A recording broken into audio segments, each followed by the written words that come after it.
नमस्कार. व्हीसीच्या पार्ट 1 मध्ये आपण पाहिलं की व्हीसी फंड मॅनेजर किंवा व्हेंचर कॅपिटल आणि एंजल इन्व्हेस्टर हे वेगळे कसे आहेत. बरोबर आहे.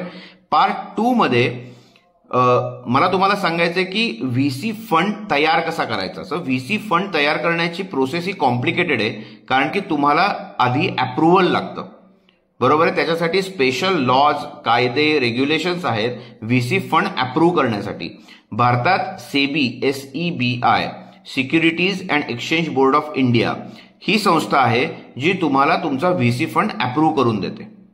बरोबर आहे. आता व्हीसी फंड अप्रूव्ह करताना काय बघितलं जातं की तुम्ही व्हीसी फंडचे पैसे हे कोणत्या देशात, कोणत्या बिझनेस सेक्टरमध्ये, कोणत्या प्रकारच्या इन्व्हेस्टमेंट्समध्ये टाकणार आहात.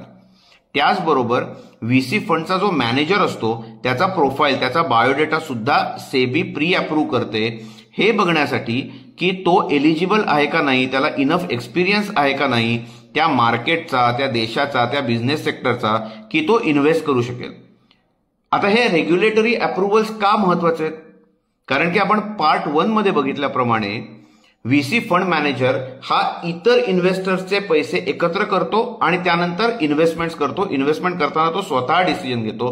तो परत इन्व्हेस्टर्सना विचारत नाही की ही इन्व्हेस्टमेंट करू का, ही इन्व्हेस्टमेंट करू. म्हणून त्याचा प्रोफाईल आणि त्याचा अनालिसिस हा प्री अप्रूव्ह करणं अतिशय आवश्यक.